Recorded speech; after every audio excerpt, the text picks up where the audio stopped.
Bonjour tout le monde, merci Dominique. C'est un plaisir pour moi d'être ici. Puis c'est beau de voir cette initiative-là, la Repro Academy, comment les praticiens s'organisent autour d'un sujet d'intérêt comme ça. Je vais vous parler de notre expérience en suivi de troupeaux en médecine préventive au Québec.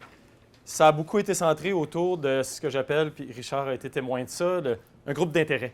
Quand il y a un grand groupe de praticiens qui se regroupent autour d'un même intérêt, qui échangent sur le sujet, développent un langage commun, souvent utilisent des outils communs, et puis, surtout aujourd'hui, à l'époque des réseaux sociaux, ça peut permettre de développer et de pousser un type de pratique dans une direction. Puis c'est exactement ce genre d'initiative-là qui ressemble un peu à ce qui s'est fait au début du réseau ASTLQ, DSA, qui permet de faire ça.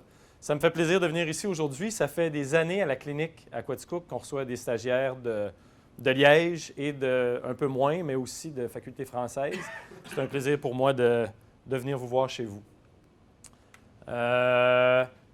Moi, je suis donc, avertissement d'usage au début, je suis un simple praticien. Okay? Ce que je vais vous présenter aujourd'hui, il va y avoir des éléments techniques qui concernent la physiologie de la reproduction et des éléments techniques qui concernent l'utilisation des protocoles systématiques hormonaux. Je ne suis pas un expert en la matière. Il y en a d'autres qui sont présents ici. Je ne suis pas un professeur d'université. Ce que je vais vous présenter, c'est notre compréhension de la science et l'utilisation qu'on en a fait comme praticien à l'intérieur de notre pratique. Mais ça se peut qu'il y ait certains d'entre vous qui ne soient pas d'accord sur certains aspects techniques ou que j'ai erré un peu dans mon interprétation de la science. Je vous les présente comme un simple praticien. Ça, c'est une genre de décharge officielle qui me permet de dire ce que je veux par la suite. Combien, par lever de la main, sont des gens qui viennent du milieu qui sont dans le milieu universitaire ici? OK, merci. Combien sont dans l'industrie, soit contrôle laitier, compagnie pharmaceutique, administratif? OK, merci. Et combien sont des simples praticiens comme moi? Bonjour. Alors, on a le dessus. Et toute l'idée, c'est de vous présenter, puis c'est l'idée de Dominique, comment on a organisé le suivi de médecine préventive ou le suivi de troupeaux autour de la reproduction dans ma pratique, pour que vous sachiez à quel point c'est applicable ou pas dans votre contexte à vous. C'est important. Puis parce que je trouve ça intéressant, comme passionné de la production laitière, d'échanger sur nos mondes respectifs, je vais vous présenter c'est quoi le contexte de la production laitière au Québec, au Canada et en Amérique du Nord. Bon, alors, on va commencer par regarder comme acteur laitier, c'est mon pays ici, le Canada, OK? C'est votre pays ici, OK? Comme acteur dans le paysage laitier mondial, c'est quoi l'importance relative de ces deux pays-là? Ça a été un exercice d'humilité pour moi de faire les statistiques.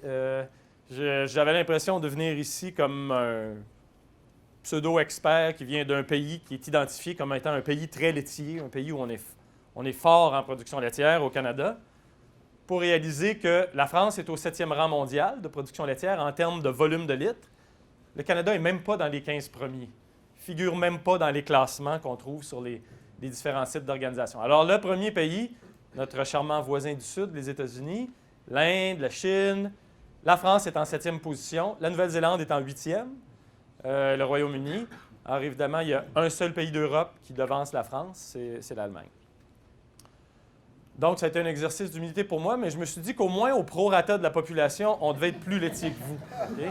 On devait au Canada être un pays qui était relativement plus laitier.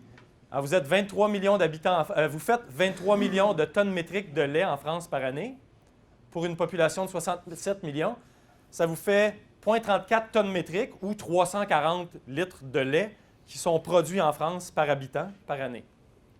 Au Canada, on produit 9 millions de tonnes métriques de lait. Oups! Sur 37 millions d'habitants, ça nous donne 0,24 tonnes métriques de lait par habitant. Donc, même au prorata de la population, vous êtes un pays plus laitier que nous ne sommes au Canada. Ce qui a été particulièrement dur pour moi, les États-Unis produisent 91 millions de tonnes métriques de lait sur 326 millions d'habitants. Même les États-Unis sont un pays plus laitier que le mien. C'est une humiliation extrême. Par contre, au Québec, à force on appelle ça en science de la fishing for significance, à force de triturer les statistiques, au Québec, dans ma province, on produit 3,4 millions de tonnes métriques de lait par année sur 8,4 millions d'habitants. Ouf! OK? si je triture les statistiques un peu, j'ai réussi à trouver qu'au Québec, on est un État plus laitier que vous l'êtes en France, mais je soupçonne que si je regarde cette région-ci de la France, vous êtes pas mal plus laitier qu'on l'est au Québec. La production laitière au Canada et au Québec est en croissance, année après année, pour tout de suite. Je dis pour tout de suite parce qu'on a des véganes chez nous. Je ne sais pas si vous en avez, des véganes. Ils sont particulièrement actifs ces dernières années. Puis, le guide alimentaire canadien, parce que chez nous, la production dépend de la demande intérieure. Comme on est un pays sous système de quotas, sous gestion de l'offre, le Canada produit le lait dont il a besoin. Toutes ces dernières années, la demande intérieure a augmenté, donc les quotas ont augmenté relativement. Cette année, le guide alimentaire canadien vient d'être réécrit. Le guide alimentaire canadien, c'est un guide émis par Santé Canada, donc Santé humaine Canada, pour dire à la population quoi manger. Puis le lait a été pratiquement censuré du guide alimentaire canadien. Les produits laitiers ont été relégués dans une sous-catégorie des aliments protéinés. Et c'est le guide alimentaire canadien qui guide les experts en diététique humaine, les hôpitaux et les écoles dans l'élaboration de leur menu. Donc, la production laitière est en croissance pour tout de suite, mais c'est sous pression.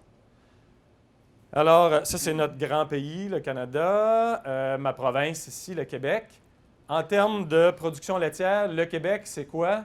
C'est 49 % des fermes laitières. Donc, cette province-là a la moitié des fermes laitières de tout le Canada, mais 37 % des vaches seulement. Et 37 % du lait livré de la ferme au transformateur. Ce qui veut dire que nos fermes sont plus petites que la moyenne des fermes du Canada en termes de nombre de vaches, mais chaque vache du Québec livre rigoureusement la même moyenne de lait que la moyenne du Canada. Alors, si on prend tout le lait qui est produit au Canada divisé par le nombre de vaches, ça donne environ, en moyenne, 9 500 litres par vache par année qui est livré au tank. Ça, c'est la province du Québec dans son ensemble. Toute cette section-là, qui est au nord du rectangle ici, c'est une section où il n'y a aucune production laitière. C'est de la toundra.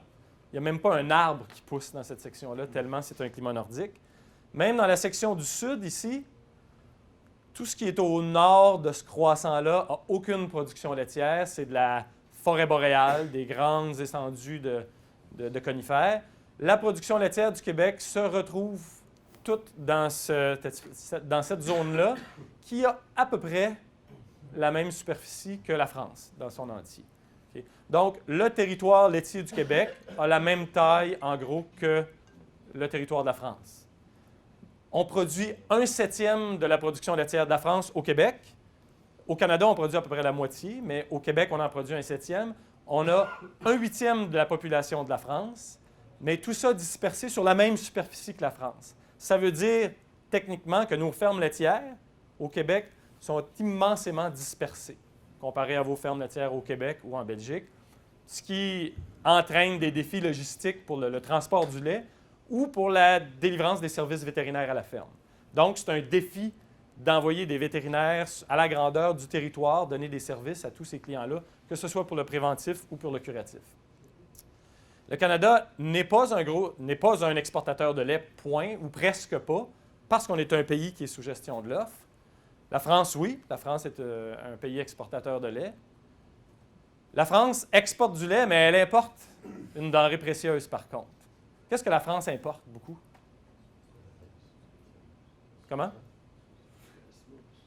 Bien, la France, ce qu'elle importe beaucoup, c'est... Ah non, dis-moi pas que je l'ai masqué. Des vétérinaires belges. Okay? Alors, on a eu, au fil des 15 dernières années, on a eu 30 stagiaires vétérinaires belges à la clinique. La plupart, nous, on les importe, mais on les renvoie après 6 semaines.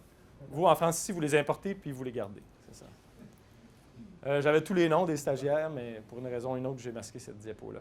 Donc, la taille moyenne des fermes laitières en 2017 au Canada, c'était 86 vaches en lactation.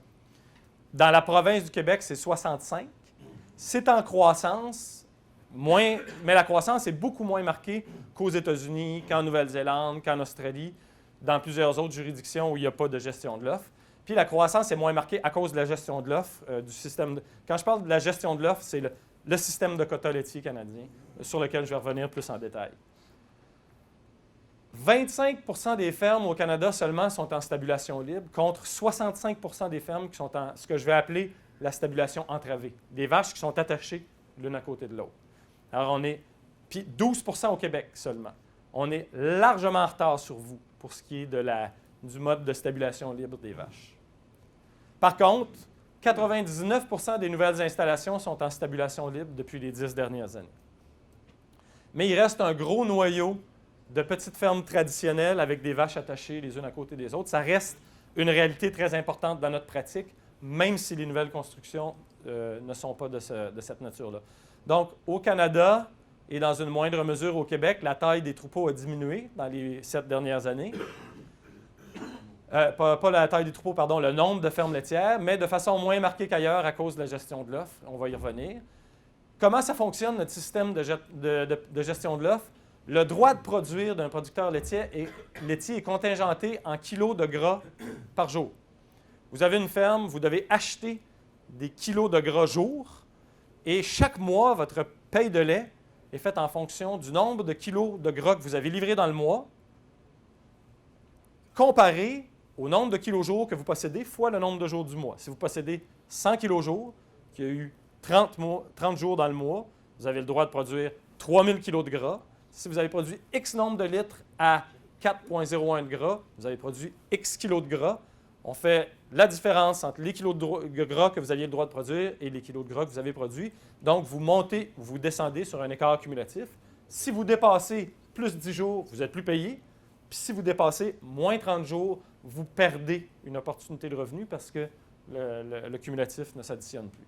Alors, le droit de produire 1 kg de gras par vache par jour, qui correspond au lait de 0,8 vache à peu près, mais pour simplifier, disons que c'est le lait d'une vache. Vous êtes un producteur laitier, vous voulez vous lancer, vous voulez agrandir votre troupeau, ou vous êtes un futur producteur laitier qui veut acheter le droit de produire. Le droit de produire le lait d'une vache coûte 25 000 canadiens, okay? Ce qui correspond en ce moment à peu près à 16 500 € au Québec. Dans certaines provinces, comme en Colombie-Britannique, c'est même 35 ou parfois 42 000 parce que c'est sujet à la spéculation. Au Québec, le prix a été fixé plafond à 25 000 $. Ça veut dire que dans ma région à moi, une ferme laitière moyenne, de la taille moyenne qu'on a chez nous, la valeur de son quota est de 2,2 millions de dollars ou de 1,45 million d'euros. Les fermes laitières, les entreprises que moi je conseille dans ma région, qui ont environ 89 vaches en lactation, la valeur totale de leurs équités hors quota, c'est-à-dire le terrain, les vaches, les bâtiments, les équipements, les aliments, la valeur totale de ces équités financières-là est égale à la valeur de leurs équités de quota. Donc, ça génère une facilité d'emprunter pour faire des investissements parce qu'ils ont des énormes équités, mais ça crée une situation un peu artificielle du point de vue financier. Et d'autre part, ça limite énormément l'expansion. Si vous voulez grossir votre ferme, pour chaque vache de plus que vous voulez traire, il faut sortir de vos poches 25 000 $. Ça vous donne une idée un peu du type de contexte. Ça limite la croissance des fermes. Il y a évidemment une pénurie de quotas, ce qui limite l'expansion des fermes. Alors, quand la production est relativement stable ou en croissance, il n'y a pas beaucoup de nouveaux quotas qui est disponible.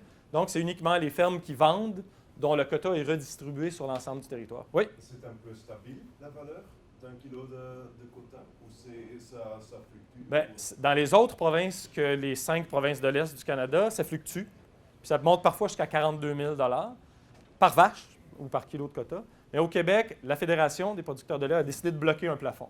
Donc, ça peut varier vers le bas, mais ça va toujours arrêter à 25 000.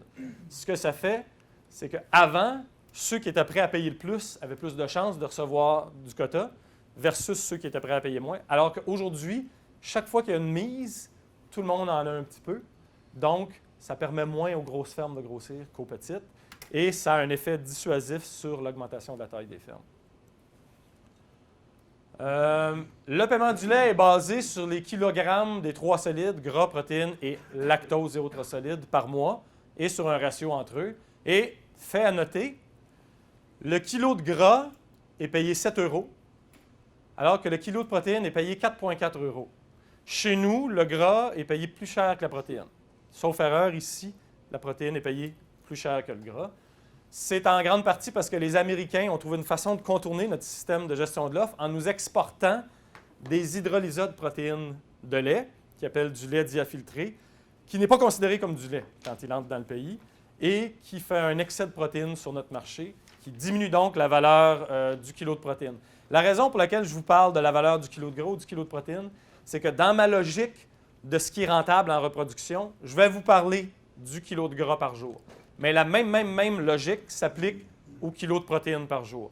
Les courbes que je vais vous montrer, que chez nous, on figure en kilo de gras, la même logique s'applique en kilo de protéines quand on parle de paiement du lait. Donc, chez nous, c'est le gras qui est payant. Le prix standard à la ferme sur base hectolitre, c'est-à-dire à 3,6 % de gras et à 3,2 % de protéines et à 5,6 % de lactose, depuis 1998 à 2018, bien, il est réglementé, le prix du lait chez nous. C'est donc une régie des marchés agricoles qui dicte le prix que le lait est payé à la ferme, basé sur les coûts de production pour maintenir une rentabilité à la ferme moyenne, en partie, mais basé aussi sur le prix mondial en partie. Et comme vous le savez, depuis 2010 à peu près, les prix mondiaux ont crashé. Donc, chez nous, bien qu'il soit réglementé, le prix du lait a plafonné et a diminué au fil des 2 ou 3 dernières années. D'ailleurs, quand on le regarde en termes d'augmentation du prix du lait par rapport à au même mois de l'année d'avant, le prix du lait qui est en noir, certaines années a augmenté un peu par rapport à l'année précédente, mais cette tendance-là a été à la baisse et ces dernières années, en moyenne, le prix du lait à la ferme a été payé moins cher que les années précédentes, alors que les autres denrées alimentaires, elles, ont connu un indice des prix à la consommation ou une augmentation de prix de l'ordre d'à peu près 2 à 3 %. L'indice des prix à la consommation au Canada, c'est l'inflation sur les biens. L'inflation sur les biens alimentaires a été d'à peu près 2,5 alors que ces dernières années, il y a eu une déflation sur le prix du lait à la ferme. Donc, la pression pour la rentabilité est un peu plus forte ces dernières années. Donc, notre système de gestion de l'offre, c'est un système de quotas. La production dans le pays est ajustée à la demande interne. Les 3 piliers d'un système comme celui-là, c'est 1, la discipline de la production. Si tu produis plus que tu as le droit de produire, je ne te paye pas. Okay? Donc, on discipline la production de nos producteurs. Une réglementation du prix à la ferme. Par contre, je te donne un prix stable. Puis, évidemment, un contrôle des importations. Un système comme ça ne fonctionne pas s'il y a du lait qui entre sur notre marché à partir de l'extérieur. La façon d'exercer le contrôle sur les importations, c'est qu'il y a une certaine quantité de lait que le Canada laisse entrer sans tarif sur le territoire, mais tout le volume de lait qui dépasse cette quantité de base-là est tarifé à 270 %. Donc, il y a un tarif punitif qui est imposé sur les importations de lait additionnelles. Ces volumes de lait-là qui n'ont pas de tarif, chaque fois qu'on négocie un accord de libre-échange avec une autre entité, dont l'Union européenne, on en redonne un peu. On en redonne un peu. Donc, au fil des années, le pool de lait qui est protégé par la gestion de l'offre diminue tranquillement. Il y a eu un accord avec l'Europe qui a été signé il y a 3 ans à peu près, où on a concédé une quantité de notre marché intérieur aux importations qui viennent d'Europe, sous forme de fromage surtout. Et on vient de négocier avec les États-Unis un accord de libre-échange où on leur a redonné un 3 % additionnel de notre marché. Chaque fois que ça arrive, nos producteurs, le quota qu'ils détiennent, par exemple, moi je détiens 100 kg jour, on laisse entrer 3 % de lait sur notre marché américain. Ton quota que tu as payé à 25 000 $ le kilo est coupé. Donc, tu n'as plus 100 kg, tu as 97 kg. Alors, c'est comme ça que ça fonctionne.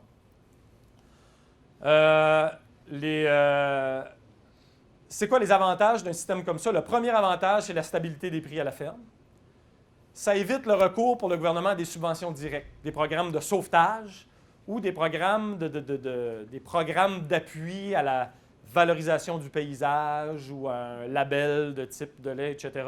Ça n'existe pas chez nous. Il n'y a pas de subvention directe aux producteurs laitiers. Aux États-Unis, il y en a beaucoup. Quand les prix du lait sont bas pendant plusieurs années, dans le Farm Bill annuel, il y a des montants qui sont votés pour sauver des fermes, pour racheter des vaches de réforme à 4 fois le prix, ou ils trouvent des moyens artificiels de sauver des fermes. Ça permet comme avantage le maintien de fermes familiales petites ou moyennes viables. Comme inconvénient, évidemment, ça limite l'expansion des fermes dynamiques et théoriquement, ça entraîne un prix au détail du lait plus élevé. Si on paye les producteurs plus cher que le prix mondial pour leur lait, théoriquement, ils entrent dans la chaîne de distribution, ils devraient être vendus plus cher aux consommateurs. Mais on sait que tous les grands pays qui ont aboli leur système de quotas, comme l'Australie et la Nouvelle-Zélande, généralement, ça s'est traduit par une baisse du prix aux consommateurs très transitoire, puis le prix a repris.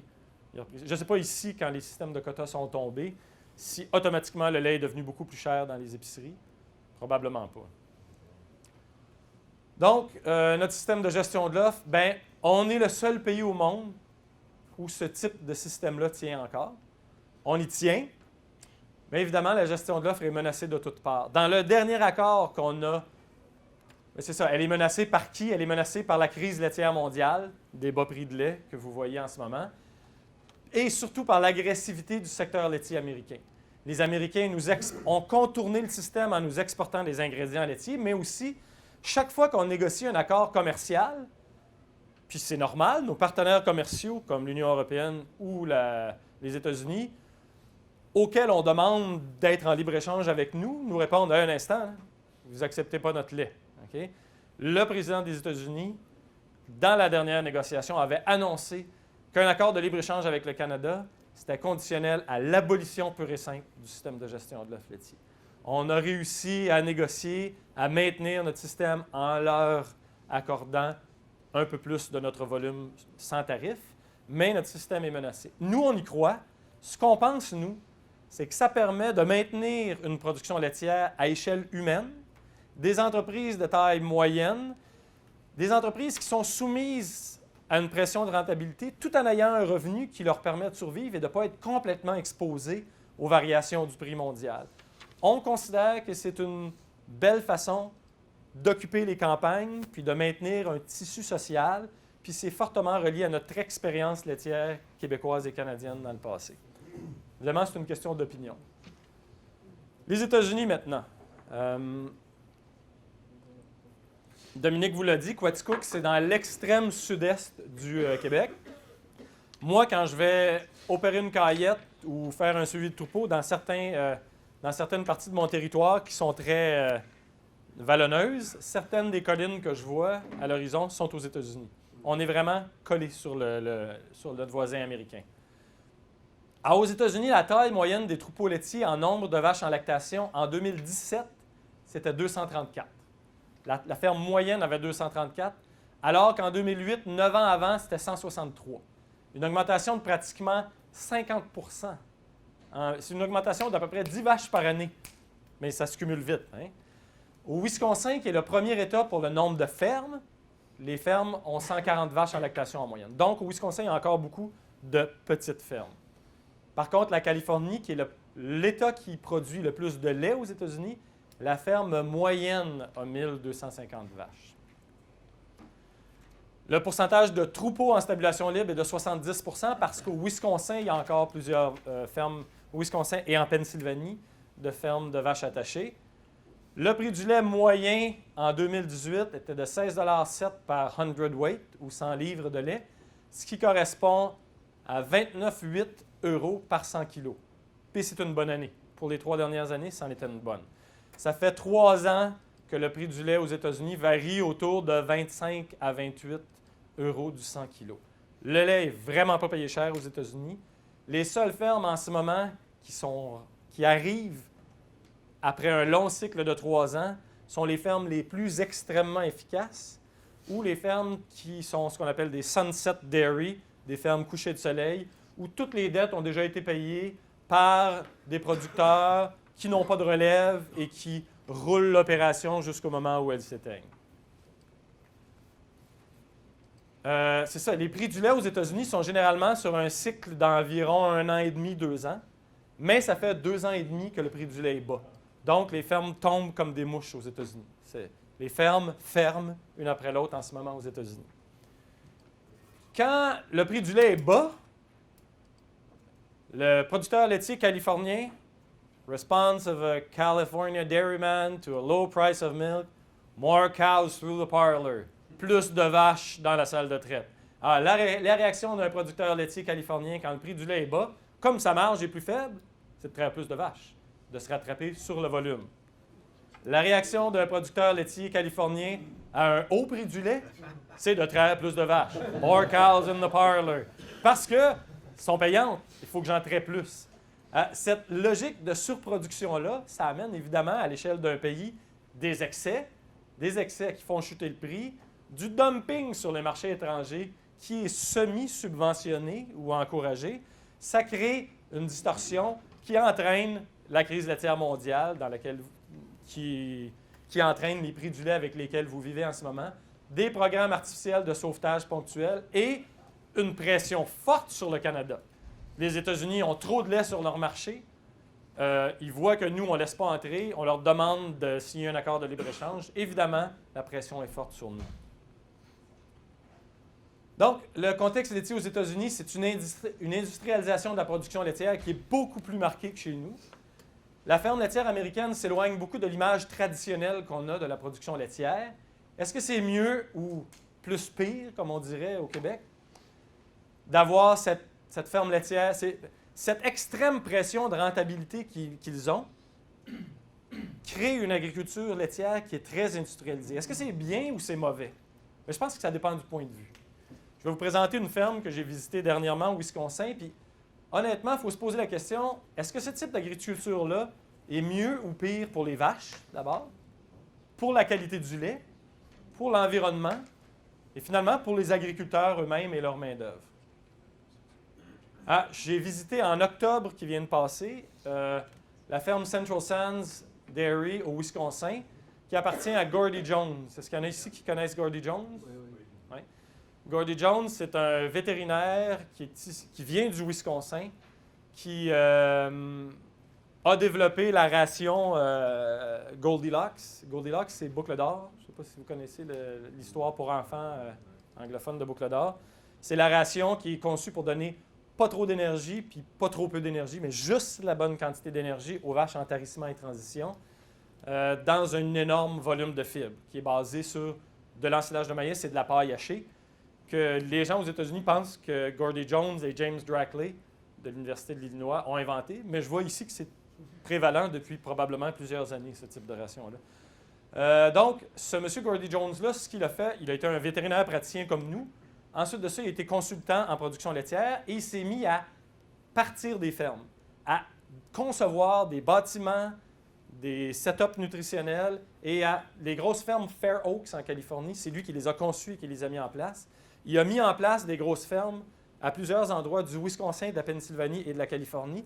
Finalement, il y a un groupe d'investisseurs qui l'a approché et qui lui a dit « Est-ce que ça t'intéresse, toi, de partir ta propre ferme à toi avec nous? » Ils l'ont pris comme actionnaire, comme co-actionnaire. Ils ont trouvé un endroit dans le Wisconsin où il n'y avait rien. Ils ont dit « Installe ta ferme idéale là. » Il a installé une ferme sur le même modèle que lui, installé un peu partout, où le modèle vers lequel il faisait transformer des fermes qu'il conseillait.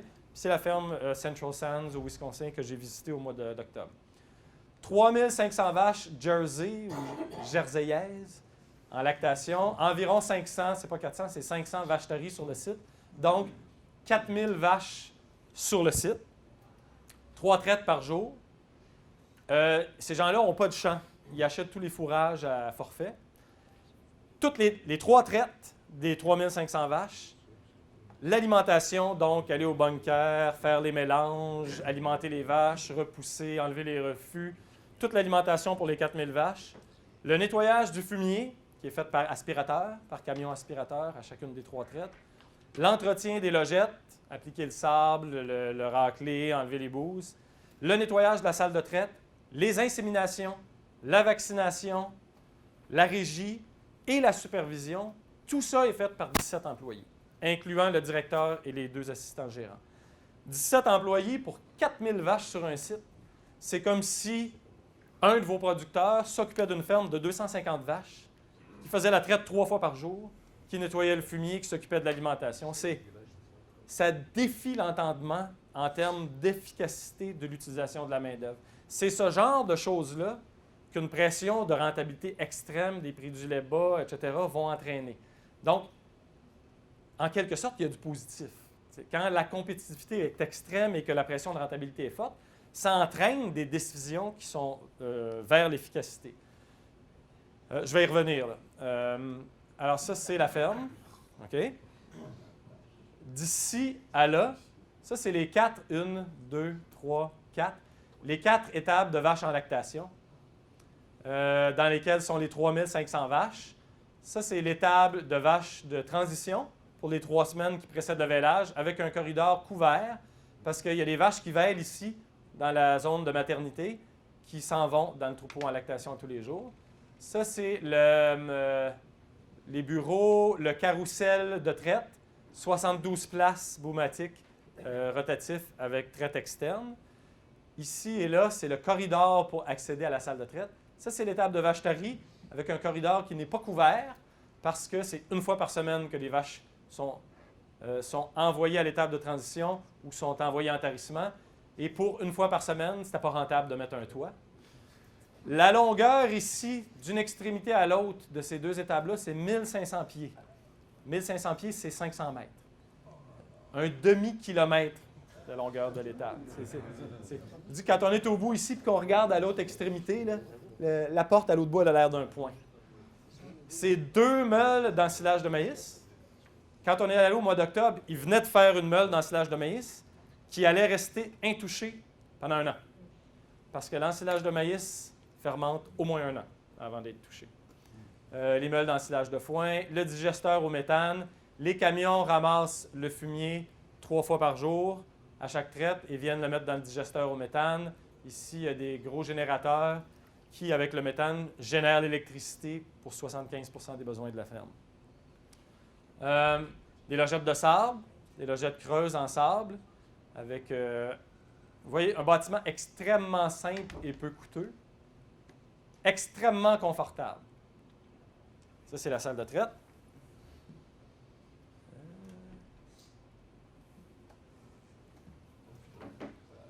Regardez le nombre de vaches dans la salle d'attente. C'est des jerseys qui rentrent. Chaque vache a 7 secondes pour trouver sa place dans le salon de traite rotatif. Vous voyez, il n'y a aucun humain qui pousse les vaches ici. Il n'y a pas de barrière mécanisée qui les fait avancer. Il n'y a personne qui leur crie ou qui leur tape dessus pour les faire avancer. Puis les vaches entrent une après l'autre de façon extrêmement efficace. Tout le bâtiment, tout est conçu pour que la vache soit bien. Tout est conçu en fonction du bien-être de la vache, du comportement de la vache et même de la mentalité de la vache. Gordie Jones il a étudié la vache pour comprendre ce qu'elle veut, quand elle le veut et de quelle façon elle veut. On ne peut pas faire rouler une ferme comme ça avec 17 employés. Il ne faut pas demander aux vaches de s'adapter à la ferme. Il faut adapter la ferme à la vache. Donc, une pression de rentabilité extrême comme ça, puis une industrialisation vers l'efficacité, du point de vue de la vache, ça a été bon. Parce que c'est impossible d'être aussi efficace que ça. Du point de vue du bien-être de la vache, c'est bon. Du point de vue de la santé de la vache, c'est bon. 3500 vaches traitent 3 fois par jour, donc 10 500 traites. Ils ont 3 cas de mammites cliniques nouvelles par jour. 1 cas de nouvelles mammites cliniques par traite complète des 3500 vaches.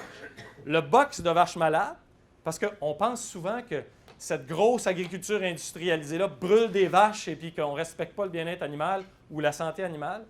Le box, le hospital pen, le box d'infirmerie, qui contient les vaches qui viennent de vêler, dont on ne sait pas encore si leur lait est correct, parce qu'ils font un test d'antibiotiques à chaque vache avant d'envoyer le lait au tank. Contient ces vaches-là, contient les vaches qui ont eu un déplacement de caillette, une métrite ou une mamite clinique qui vient d'être traitée ou qui a été traitée il y a 3 ou 4 jours et dont le lait n'est pas encore bon pour le tank. Le box contenait 17 vaches la journée où on est allé. C'est infinitésimal. Aucun de mes troupeaux a aussi peu de vaches malades en proportion dans l'année parce que les logettes sont parfaitement confortables, parfaitement propres, avec un matériau qui est inorganique dedans, dans lequel les bactéries ne poussent pas. Et la traite est extrêmement standardisée. Vous savez comme moi, les vaches sont des animaux de routine. La vache est prédictible et toujours exactement la même, et elle est faite correctement à chaque fois. C'est merveilleux du point de vue du bien-être animal et du point de vue de l'efficacité. Par contre, ça veut dire que le gars qui traite des vaches, qui est au début du carrousel, bien, on ne le voit pas ici, mais ce qu'il fait, le gars qui est ici, il met du bentrayon pré-traite, il fait les premiers jets. Il met du bentrayon pré-traite, il fait les premiers jets. Le suivant, il essuie les trayons. Le suivant, il pose des manchons trayeurs à une vitesse phénoménale pendant 7 heures. Okay? 7 heures. Toute la base du fonctionnement d'une entreprise comme ça, c'est que les gens doivent appliquer un protocole de façon systématique sans réfléchir. sans donner prise à de l'inertie. Si les protocoles ne fonctionnent pas bien, ils ont été mal conçus, on les modifie, puis les protocoles sont toujours des protocoles de compromis. On trouve le meilleur protocole qui va donner les meilleurs résultats, mais on demande aux gens de l'appliquer de façon totalement irréfléchie. C'est ça de la systématisation. Ça fonctionne bien, mais comme employé, je ne suis pas sûr que je serais particulièrement heureux dans ce contexte. C'est comme travailler chez McDonald's. C'est exactement la même chose. Donc, point de vue de la vache, c'est super. Point de vue de la qualité du lait, il y a des taux de cellules qui sont super bas. Point de vue de la santé animale, c'est merveilleux. Il y a 0,4 de caillettes par vêlage. Au Québec, on en a entre 3 et 4 Il y a 10 fois moins de caillettes par vêlage que chez nous. Je sais que vous en avez moins que nous. Là. Du point de vue des humains, le Mexicain qui gratte les logettes sur un rythme de travail où il doit être super efficace, la journée où le fumier gèle par terre, ça gèle à combien de degrés le fumier par terre? Moins 8. Okay. La journée où le fumier gèle, ce Mexicain-là qui se promène et qui travaille sur un horaire extrêmement exigeant, il trouve que son Mexique natal est très loin, au Wisconsin. Je ne suis pas sûr que pour les humains qui travaillent dans le contexte, c'est paradisiaque. Pour les vaches, ça l'est. Mais tout ça pour dire que ça, c'est le corridor qui mène vers la salle de traite. Voyez-vous? Le corridor, il y a 30 pieds de large. Ça, c'est les vaches qui reviennent de se faire traire. Ça a été conçu pour que la vache ne se sente pas prise dans un environnement étroit, donc qu'elle ne soit pas ni bloquée, ni qu'elle sente le besoin de courir et qu'elle tombe et qu'elle se blesse. Les dépenses, comme un corridor de 10 mètres de large, qui sont compatibles avec le bon fonctionnement d'une vache, il les a mises. Toutes les autres, il ne les a pas mises. Donc, en gros, ce que je retiens, nous, au Québec et au Canada, on est un monde laitier protégé, un monde laitier encadré, mais on est fortement influencé par un gros voisin au sud, pour le meilleur et pour le pire. Je ne voudrais pas que notre production laitière soit dans un contexte aussi déréglementé, même si ce contexte-là entraîne de l'efficacité et, dans certains cas, quand c'est bien fait, un bien-être animal optimal. Par contre, ça ne nous empêche pas, nous, de s'inspirer de leurs bons coups. Ce que leur pression d'efficacité et de rentabilité a amené comme bon coup, comme bonne stratégie, il n'y a aucune raison pour qu'on ne s'en inspire pas. Et ça inclut des choses comme les protocoles systématiques de reproduction. L'idée derrière les protocoles systématiques de reproduction, c'est de prendre un secteur qui est difficile à gérer puis qui est soumis à la variabilité puis à l'incertitude humaine dans son application et de le systématiser pour obtenir des résultats de façon plus prédictible. Bien qu'on n'aille pas ce type de ferme-là, il n'y a aucune raison qu'on ne s'inspire pas de leur stratégie pour notre efficacité à nous, bien qu'on ait une pression moins forte pour le faire. Ça, c'est le type de paysage qu'il y avait quand j'ai quitté ma pratique.